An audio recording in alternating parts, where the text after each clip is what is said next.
भारत का संविधान पूरे देश में लागू है। बावजूद इसके देश के कुछ इलाकों में हमारे देश का संविधान लागू नहीं है। दरअसल झारखंड के कुछ इलाकों के लोग अपने स्थानीय कानून और नियमों से कामकाज करते हैं। इस राज्य में कुछ गांव इसी तरह के कानूनों का पालन करते हैं। यहाँ देश के कानून की बात नहीं, बल्कि ग्राम सभा के कानून के हिसाब से ही सब कुछ होता है। ये कानून चलते हैं राजधानी रांची से सटे 4 जिलों के 34 गांवों में। Press the bell icon and never miss a video from newsnumber.com. इन सभी गांवों में देश का कानून नहीं, बल्कि वहां की ग्राम सभा का कानून चलता है। हालात ये हैं कि उन गांवों की सीमा में बिना इजाजत कोई प्रवेश तक नहीं कर सकता, चाहे वो प्रधानमंत्री हों या मुख्यमंत्री।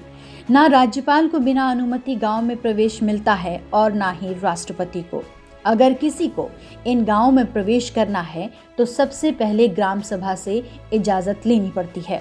इन गांवों में गैरकानूनी तरीके से अफीम की खेती भी की जाती है। इन गांवों में ग्राम सभा ने अपनी सीमा पर बैरिकेडिंग कर रखी है। इसे वहां की स्थानीय भाषा में पत्थलगड़ी कहा जाता है, यानी पत्थर गाड़कर वहां गांव की सीमा रेखा बनाई गई है। बता दें कि आदिवासी समाज में इस तरह की परंपरा है, मगर परंपरा की आड़ में गलत तरीके से रोक टोक संविधान के खिलाफ है। इन गांवों में भारत का संविधान पत्थर पर लिखा गया है, जो कि संविधान की गलत व्याख्या कर लोगों को भड़का रहा है। जिन 4 जिलों में पत्थलगड़ी का खेल जारी है, उनमें खूंटी, गुमला, सिमडेगा और रांची भी शामिल हैं। एक रिपोर्ट के मुताबिक 4 अन्य जिलों गोड्डा, पाकुड़, लोहरदगा और पलामू में भी पत्थलगड़ी पैर पसार रहा है। इन इलाकों में अगर कोई बाहरी व्यक्ति जबरन घुसता है तो ग्राम सभा पंचायत कर उसके खिलाफ फैसला लेती है और दंड देती है। अगर किसी को गांव में जाने की इजाजत मिलती भी है तो उससे पहले उसका नाम, काम, पहचान पत्र, किससे मिलना है, क्या काम है, कहाँ से आए हैं, कहाँ जाना है, क्यों मिलना है, ये सब कुछ सवाल पूछे जाते हैं। जवाब से संतुष्ट होने पर ही पंचायत गांव में प्रवेश की इजाजत देती है। जब तक कोई गांव का जानकार नहीं होता है, तब तक यहां प्रवेश नामुमकिन है।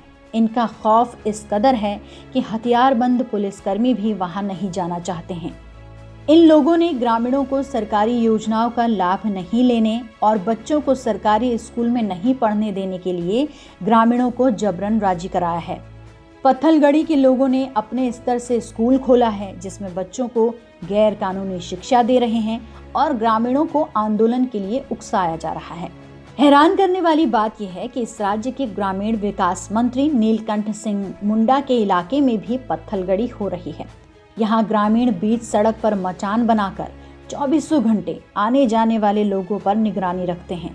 जिन गाँवों में पत्थलगड़ी हो चुकी है, वहाँ के ग्राम प्रधानों ने सीएम, पीएम और राष्ट्रपति को पत्र लिखकर कहा है कि स्थानीय स्तर से जिला प्रशासन और पुलिस प्रशासन के लोगों को हटाएं।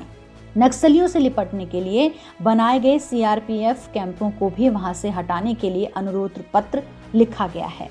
बहरहाल अनुरोध पत्र लिखा गया है, लेकिन इस पत्र पर अमल कब तक होता है, ये देखना बेहद जरूरी है।